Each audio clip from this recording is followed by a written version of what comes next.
And a win for West Virginia for those in support of natural gas. The Supreme Court today issued an order allowing work to continue on the Mountain Valley Pipeline. The High Court lifted an order from the 4th U.S. Circuit Court of Appeals that had blocked construction. The 300-mile natural gas pipeline is designed to meet growing energy demands in the South and Mid-Atlantic by transporting gas from Pennsylvania and Ohio. The $6.6 billion project is mostly complete. Lawyers for the company said they needed quick Supreme Court action to finish the pipeline and put it into service by the winter when the need grows for heat from natural gas. Environmental groups have opposed the pipeline and said they will continue to try to stop construction on the project. Former President Trump's lawyers today reportedly meeting with federal prosecutors. Many expected an indictment today, but according to Trump, no charges were brought against him. Trump posted on social media, "My attorneys had a productive meeting with the DOJ this morning. No indication of notice was given during the meeting. Do not trust the fake news on anything." The meeting was in connection with yet another case against Trump. Special counsel Jack Smith is investigating Trump's role in January 6th. Trump's lawyers today saying that the former president committed no wrongdoing. They said Trump exercised his First Amendment right when he spoke out against the 2020 election. And we have a breaking news update on former President Trump's classified documents case. Special counsel Jack Smith today brought additional charges against Trump, as well as Trump's aide Walt Nauta.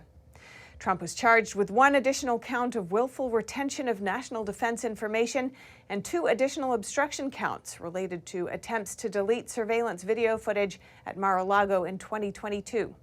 That's on top of the 37 criminal charges originally listed in the indictment. A third person, Mar-a-Lago maintenance worker Carlos de Oliveira, was also added to the case. Oliveira was charged with lying to the FBI about moving boxes with classified documents. The first Republican debate for the 2024 presidential election is just around the corner. NTD's Daniel Monahan brings us more on the candidates' prospects and the perspective of author and researcher Daniel Brubaker. Trump should show up to the debate.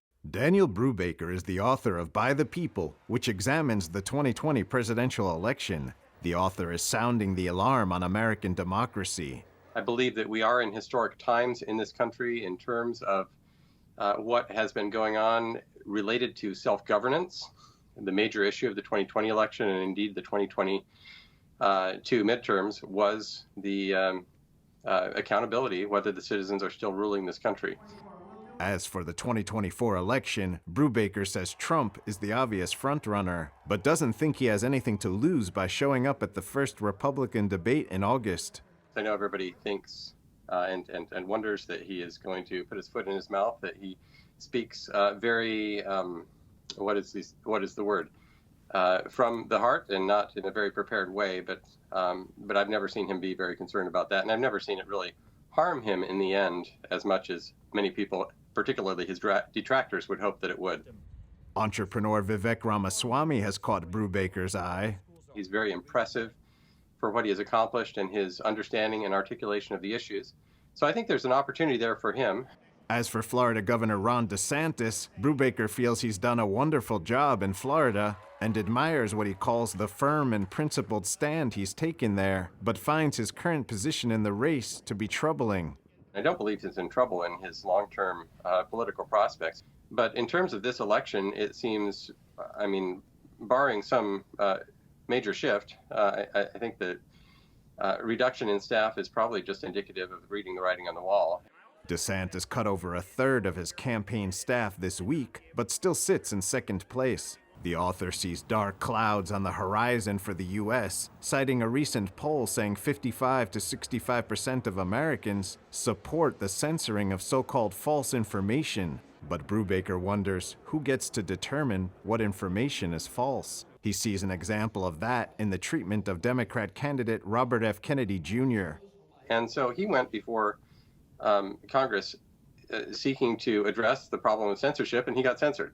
This is not right. And a generation ago, even the Democratic Party would have been on his side on that matter of the ability to speak. You know, the answer to, let's say he has a bad argument on something or something that he says is incorrect. the answer to that is more information, not the stifling. On the bright side, Brubaker is excited by what he sees as a deep GOP field, saying he can't remember a time when he had at least 3 or 4 candidates he's divided between and excited about. Daniel Monahan, NTD News. And President Biden is holding talks with the Italian Prime Minister today. China and Russia are at the top of their agenda. NTD's Iris Tao has more from the White House. And President Biden today held bilateral talks with Italian Prime Minister Giorgia Meloni. The two reaffirmed ties despite having ideological differences. And I think Italian people, I want to thank them for supporting you and supporting Ukraine. It makes a big difference. Meloni, who rose to power last year, leads Italy's most right-wing administration in decades. But the two leaders, though holding different stances on social issues like abortion, do share a lot of common ground on international objectives when it comes to China and Russia. Regardless of their political colors, we know who our friends are in times that are tough. Italy has been working closely with the U.S. to support Ukraine, and Meloni is reportedly trying to pull out of China's Belt and Road Initiative, which Italy's previous administration joined in 2019, despite opposition from NATO and Washington. That more and more countries around the world are seeing the risks and, quite frankly, the lack of reward for economic partnerships with China. The White House this week again highlighted the risks of China's investment and infrastructure program, which critics say would expose countries' critical infrastructure and sensitive technologies to the Chinese communist regime. But the White House said ultimately, for the Italians to speak to, I mean, that's their sovereign decision. And now Washington and G7 countries are promoting their real alternative to China's Belt and Road Initiative. The goal, leaders say, is to reduce dependencies on other countries. Reporting from the White House, Iris Tao, NTD News. And earlier today, I spoke with retired Marine Colonel Grant Newsom for his insights on this and other developments in geopolitics as it relates to China. Colonel Newsom is an Epoch Times contributor and a senior fellow at the Center for Security Policy. Colonel Newsom, thanks for joining us. Biden is meeting with Italy's Prime Minister today, and they're expected to speak about Italy's relationship with China. It's the only G7 nation to be part of China's Belt and Road Initiative, which critics have said could compromise security in the region. Do you expect any significant change from Biden's meeting with Italy today? I think you just might. This Italian Prime Minister is different. I think she might pull Italy out of the Belt and Road or not renew it when it comes up for renewal, and that would be a big deal. It would be a huge blow to the PRC. It would take a lot of courage on the Prime Minister's part, but I think she's going to do it. So we'll see what happens. Italy has been on the receiving end of a lot of pressure from China, a lot of economic warfare, and they had caved for a long time. They realized that that was not a good idea. They'd gotten themselves in trouble. And the Prime Minister, Meloni, is going to do something, I think. Be my prediction. Incredible. All right. So, and next I want to look at the Indo-Pacific. You know, in an effort to strengthen ties there, the U.S. said today that it will post a Coast Guard vessel to Papua New Guinea. So how important is this move in securing the region, would you say? Well, it's an important move. It's good that the United States is showing so much attention to Papua New Guinea, but also more attention to the region. Anytime you can get military or Coast Guard resources, assets into a country, that's a good thing. It gives you the opportunity to demonstrate your commitment, to build relationships, to influence. One thing I wonder about, though, is if the Americans have actually thought about Chinese political warfare that is taking place in response to this defense tie-up with Papua New Guinea. The Chinese are already trying to undercut the deal, and I think that the Americans may not have anticipated this, or I hope they did, and I hope they have a plan going. But we may have a military presence, and that may be a good one. But China has the economic interests, fishing, mining, timber on the ground, and they're influencing all the time, throwing money around, bribing people. but also just using that commercial influence for their own benefit. So we focus on the military. We ought to focus on the economic as well. One thing I'd like to mention about the Italian Prime Minister's visit is that if she does go ahead and effectively withdraw Italy from the Belt and Road Initiative, America had better be ready to stand by and provide some economic support for Italy. Historically, we have not done this when countries have taken on China and been hit economically. We didn't do it with South Korea a few years ago. We didn't help the Australians very much, but we have got to provide the economic support for people who stand up to the PRC. So hopefully the U.S. government will do that. Thank you so much, Colonel Grant Newsom, Senior Fellow at the Center for Security Policy. Always great to hear your insights. Well, thank you very much. What's the extent of the Chinese Communist Party's role in fentanyl trafficking? The Drug Enforcement Administration today laid out how the CCP uses false packaging to ship fentanyl chemicals to two major cartels. NTD's Melina Weisskopf has the details. Bipartisan collaboration between Republicans and Democrats is a rare sight here on Capitol Hill, but it does happen in specific areas like how to address the fentanyl crisis, which right now is the leading cause of death for Americans ages 18 to 45. Attacking the source of this, which is the Chinese chemical companies in China, but as well, we must deal with the hugeness of cartels and the persistence of cartels. 3 cases in which we charged 4 Chinese chemical companies, 8 Chinese nationals, and we charged them for knowingly providing customers in the United States and Mexico with precursor chemicals and the scientific know-how to make fentanyl.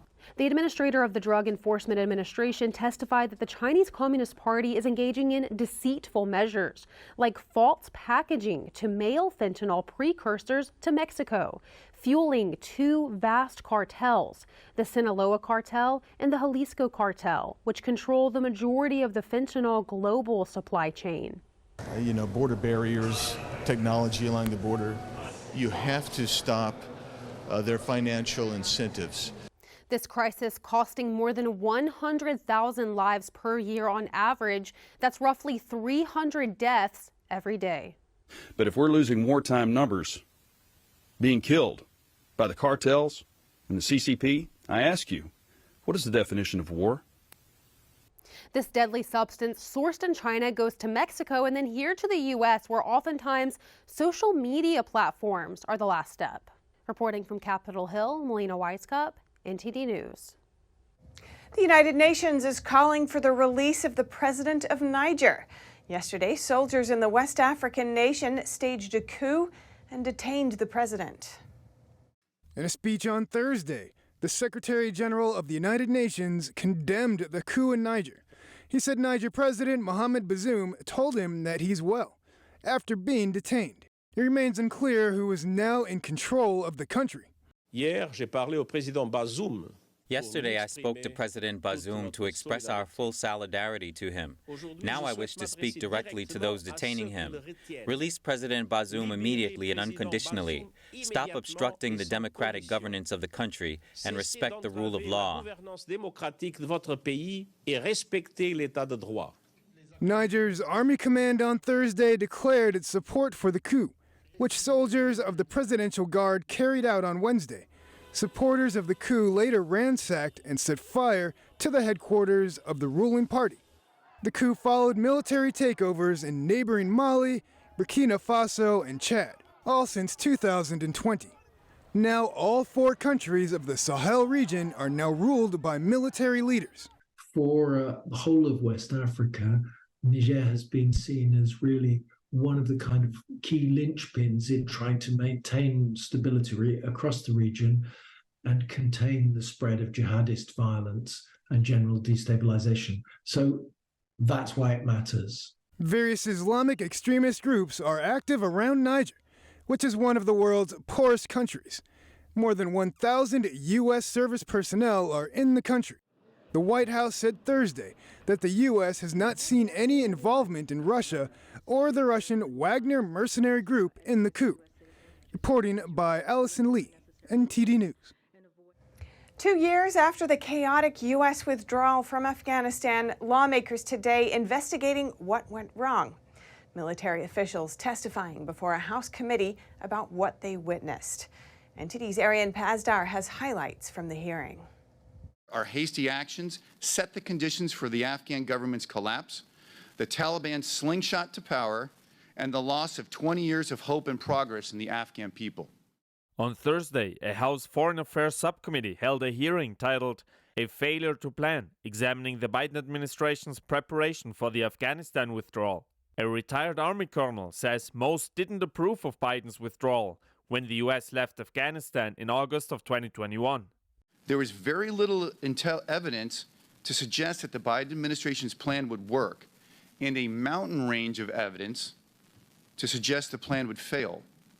General Milley, General Miller, and General McKenzie all recommended not withdrawing until the Doha Agreement conditions were met. The Doha Agreement was brokered between the U.S. and the Taliban under the Trump administration. According to the Democrat ranking member, that's exactly when things in Afghanistan started to crumble. He says that's because after the agreement, Trump brought the numbers of troops down to only around 1,000, leaving them vulnerable to attacks from the Taliban. My point here is there was a really, really hard decision that had to be made, that President Biden made, choosing from extremely difficult alternatives that would have potentially caused more conflict and more combat operations through 2021 into the present. A major question people had after the failed withdrawal was who to hold accountable. Some say it wasn't clear who was in charge of the operation. Another retired colonel explained why he thinks that was. You've got these different bureaucratic silos, so it could be DOD, state, aid, the IC with their different silos, and there's nobody in charge of this group on the ground. He says the reason no one was in charge was because there was no formal plan for the withdrawal, and departments acted on their own. Arian Pazdar, NTD News. And President Biden today announcing new steps to combat extreme heat and protect workers. This comes as nearly 40% of the U.S. population is facing heat advisories. I've asked Acting Labor Secretary Julie Su to issue a heat hazard alert. It clarifies that workers have federal heat-related protections. We should be protecting workers from hazardous conditions, and we will. And those states where they do not, I'm going to be calling them out, where they refuse to protect these workers. As part of the initiative, the Labor Department will issue a hazard alert to notify employers and employees about ways to stay protected from extreme heat. The department will also scale up inspections in high-risk industries like construction and agriculture. The U.S. Forest Service will award $1 billion in grants to help cities plant trees to provide shade and help bring temperatures down. The Biden administration also plans to spend $7 million to develop more detailed weather predictions, plus $152 million to boost drinking water infrastructure and climate resilience in California, Colorado, and Washington state. And the U.S. economy grew faster than expected in the second quarter. Gross domestic product increased at a 2.4% annualized rate last quarter, according to the Commerce Department. But is the economy heading in the right direction? NTD Business's Don Ma talks to an investment strategist. And here to talk to me about the GDP number is Lance Roberts, Chief Investment Strategist at RIA Advisors. So Lance, U.S. economy expanded at a 2.4% rate. I mean, tell us how should we feel about it?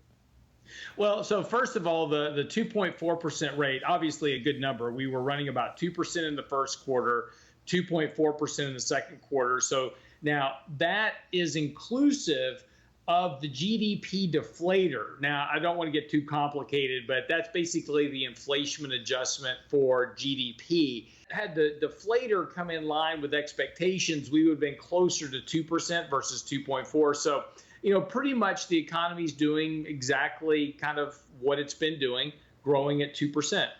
So I want to put this into perspective. You know, historically, 2%. I mean, is that good? Well, no. You know, historically, if we go back to the 1990s, whenever we were growing at 2%, the worry is that we were heading into a recession. what with 2% growth used to be considered pre-recessionary. Post-2000, really because of the increases in debt, because of what's been going on with the kind of federal policies, et cetera, we've just been hoping to get 2% growth. We've been excited to have 2% growth. And no, it's not growing fast. 2% economic growth is not strong enough to create economic prosperity. It basically just kind of maintains the economy. So no, it's not great that we're running at 2%. We need 4, 5, 6% economic growth, but that would also entail 4, 5, 6% rates of inflation, because inflation and economic growth are tied at the hip. And of course, with $32 trillion in debt and record household debt, you just can't sustain higher rates. So the reason that we have to have low rates of growth and the reason that we need low rates of inflation is because of the massive amount of debt that has been supporting economic growth over the last 30 years. And just a side question, why are we now just happy with 2%, whereas before we used to have much higher GDP? Well, we're happy about it because the economy is not in recession, right? And again, like I said, it gets you to have people to have jobs. It gets politicians reelected. But we need to be thinking about the issues going forward, because the more debt that we continue to tack on, and the longer that we run deep deficits in the economy, and every time we spend $1.7 trillion on this, or $2 trillion on that, or $3 trillion on this, that's just adding to the debt run, which is going to continue to slow economic growth. So in the future, we're going to be happy to have 1% economic growth, right? In the future, we're going to be happy to just be flat on economic growth because of the debt. If we cut our borrowing in half right now, what's the economy going to look like? You'll be in a recession almost immediately. Look, I mean, the majority of economic growth is driven now by debt. Here's a fun fact for you. If you take a look at GDP growth going back to 1980, when we started running a deficit, and you subtract out all the deficit spending, we would have had negative economic growth for the last 25 years. All right, thank you so much for your time today, Lance. Appreciate it. Thank you. In California, the impact of the Hollywood strikes has gotten so bad, now the governor is stepping in. His office says he has contacted all sides of the strike in an effort to keep the state's economy afloat. According to Governor Gavin Newsom's office, he has contacted all sides of the strikes around Hollywood. He has offered to help broker a deal to restart an industry that is crucial to keeping the state's economy humming amid signs of weakness. So far, neither studio executives nor actors and writers have shown formal interest in bringing Newsom to the negotiating table. Anthony York, Newsom's senior advisor for communications, said it's clear that the sides are still far apart, but he is deeply concerned about the impact a prolonged strike can have on the regional and state economy. He further noted thousands of jobs depend directly or indirectly on Hollywood getting back to work, including crew, staff, and catering. The last time the writers went on strike more than a decade ago, the 100-day work stoppage cost the state's economy an estimated $2 billion. The economic hit could be even bigger this time around, now that actors have joined the picket lines. Newsom's relationships with some of Hollywood's most powerful executives could potentially help him in any negotiations over the strikes, as he continues to advocate for the causes of the workers. Newsom also has a connection to Hollywood through his wife, Jennifer Siebel Newsom, who used to be an actress and is now a documentary director. Diabetes is taking a toll on America, impacting not only the nation's health, but also the economy, causing around $330 billion in medical costs and lost wages. Millions of Americans have diabetes, and many of them may not even know it. Congress held a hearing on diabetes today, exploring how the disease can be defeated. NTD's Colin Frederickson has more. Congress is trying to defeat diabetes, the medical condition in which the body doesn't produce insulin or doesn't use it properly. If left untreated, the disease can result in blindness, kidney failure, heart disease, stroke, and the loss of toes, feet, or even entire legs. The economic impacts of diabetes on our economy and our nation are really astounding. More than 37 million Americans, about 1 in 10, have diabetes. Senator Martin Heinrich said this hurts the American economy by lowering employment rates and straining the healthcare system. He suggested diabetes wasn't much of a problem in the U.S. until the 1970s. What in the early 70s changed our food supply? It was calories, right? So when we started to value calories over quality nutrition, then we set this thing in motion. Representative Drew Ferguson, as well as many other lawmakers, pointed to the growth of less healthy foods in the 1970s. This growth of unhealthy foods has correlated with the growth of obesity in America. 85% of people who have diabetes are obese. Representative Gwen Moore said obesity is one of the leading causes of diabetes, along with unhealthy eating. Two very effective ways to cure and prevent diabetes are eating healthy and exercising. But this applies mainly to the most common type of diabetes, called type 2. For information on other types, as well as different treatments, experts suggest consulting with a medical professional. Colin Fredrickson, NTD News. Bronny James, the son of NBA legend LeBron James, has been released from the hospital. That's after he suffered a sudden cardiac arrest during basketball practice on Monday. A doctor at Cedars-Sinai Medical Center said they are hopeful for James's continued progress, adding that he arrived at the hospital fully conscious, neurologically intact, and stable. Earlier today, LeBron James tweeted about his son for the first time since the practice incident. He thanked well-wishers who've expressed support. LeBron James also wrote that the family is, quote, together, safe and healthy, and we feel your love. 18-year-old Bronny James is an incoming freshman for the University of Southern California men's basketball team. And in other sports news, the rising scandal at Northwestern has resulted in at least 2 coaches losing their jobs, while multiple lawsuits alleging hazing abuse are in the works. NTD's Dave Martin talks to a legal analyst about the cases. It was nearly 3 weeks ago that Northwestern innocently announced a 2-week unpaid suspension during the off-season, mind you, for head coach Pat Fitzgerald, following a 6-month outside investigation into hazing allegations within the football program. At the time, the school said the investigation didn't find sufficient evidence that the coaching staff knew about the hazing, though it said there were significant opportunities to find out about it. The very next day, though, the school newspaper ran a story detailing allegations of hazing from a former player of a sexual nature. Within just 48 hours, the university went from handing Fitzgerald what amounted to a slap on the wrist to outright firing their most successful coach in school history. The fact that they put him on a 2-week suspension, knowing full well the gravity of what went on, but just keeping their fingers crossed that all of it wouldn't be released to the public and get the kind of groundswell of public outrage that it has, was, a pretty bold move, and it didn't pay off for them. Aaron Solomon, who's chief legal analyst at Esquire Digital, says the school's thinking that this kind of situation wouldn't blow up in their face was, at least historically speaking, not advisable.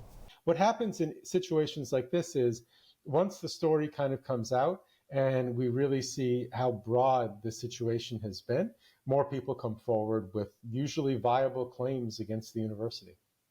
To date, the scandal now includes a baseball coach who was fired after allegations of bullying surfaced, an ex-volleyball player who alleged she was retaliated against for reporting mistreatment, and multiple lawsuits brought by former football players, including one from former quarterback Lloyd Yates. Meanwhile, Solomon, who expects these cases to drag on in the courts for a while, says their lawsuits will focus on 2 key questions.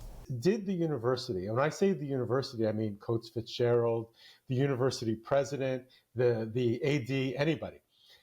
Did the university know, or should they reasonably have known what was going on? Somewhat lost in the shuffle here, though, is whether the players who may have actually committed the hazing crimes will be named in the lawsuits. Now, Yates' complaint says the hazing was mostly led by a group of players called the, quote, Shrek Squad, though he had sympathy for them, saying they were victims of the culture, and that's why he isn't naming them as defendants. It begs the question, though, why, of all schools, this could have happened at such a high academic institution. This is an elite school. A lot of these student athletes came up through the elite high school system.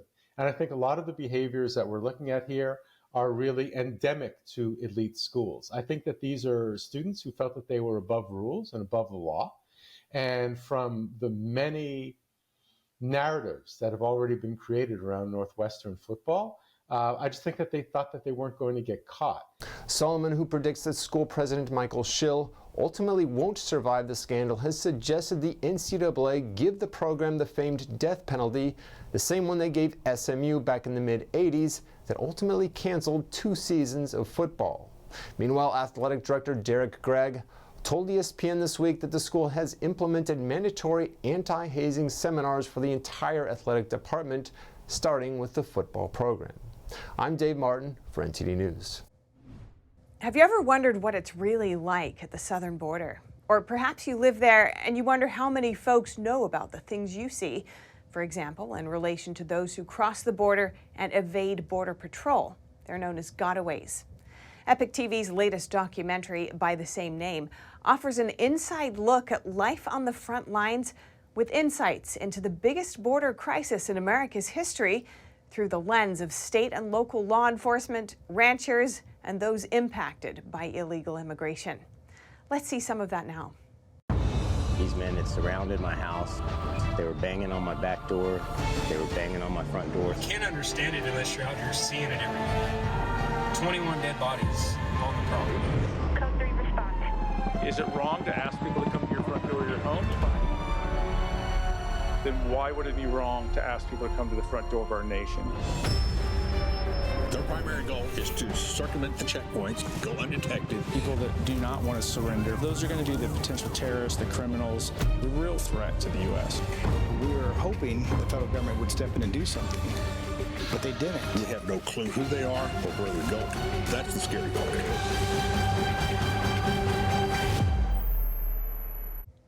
Earlier today, I spoke with the film's producer, Kay Rubachek, for her insights on the film and what she saw at the border. Kay, welcome to our show. Thanks so much for joining us. The film digs deep on an aspect of border control that has had relatively little media coverage. From what you've seen and experienced, how would you describe the situation? Should we be alarmed? Well, we should. And we've named this film Gotaways and the Hidden Border Crisis. And the reason for that is that those words are not in the general conversation for people who not only are aware of the open border crisis, but people who are unaware. So basically all Americans really need to be aware of what's going on and not just look at what they think they see in the media of large numbers of people seeking asylum in the US, but look at what we're calling the hidden border crisis. The number of gotaways. These are people who are coming in illegally, and they know that. And for that reason, we know they are not asylum seekers by default. Yes, it is highly concerning. Now, you spoke with Texas locals at the border dealing with the rise in migrants, including gotaways.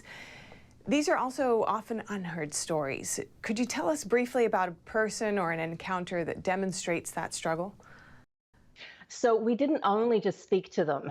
A lot of documentaries tell the past. But what is in this movie is you have a front row seat riding with sheriffs and deputy sheriffs and really seeing up close and personal what law enforcement and authorities are going through on a daily basis in Texas. And one example is a sheriff from Kinney County in Texas, and that is one area that is right where so many illegal immigrants are coming through the border. And the number of border crimes and people that they are arresting and prosecuting for border crimes in the last few years is not only times by 10, it's times by 100. So in the past, maybe they had 5 to 6 criminals being, cases of border crimes. Now they're getting up to 500 a month. And this is in one very small county in one region of the border. So that's an example of what you're going to see, front row seat in this movie. But it gives an idea of what's going on a larger scale. Wow, incredible. Now, this battle over the border, it continues to intensify in the courts, in Congress, and in so many small towns and even major cities across the nation. What would you say that this film adds to the conversation that is not there already? Well, people are starting to see gotaways and people who are really seeking asylum coming into their hometowns all across the nation. What this film does is that it takes you there.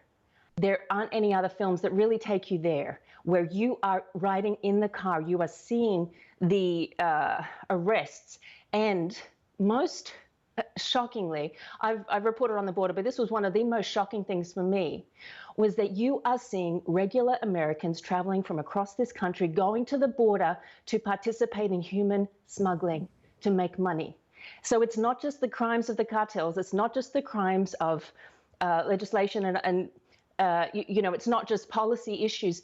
We're also talking about Americans participating in that. And you see this in this movie, which you don't see anywhere else. And this is vital information that every American needs to know. Absolutely vital. Thank you so much. Kay Rubacek, producer of the epic original Gotaways. Really appreciate it. Thank you. Gotaways, The Hidden Border Crisis, premieres tomorrow night at 7:30 Eastern Time on Epic TV. You can also visit gotawaysfilm.com for more information. Thanks for tuning in. I'm Stephanie Cox. Good night.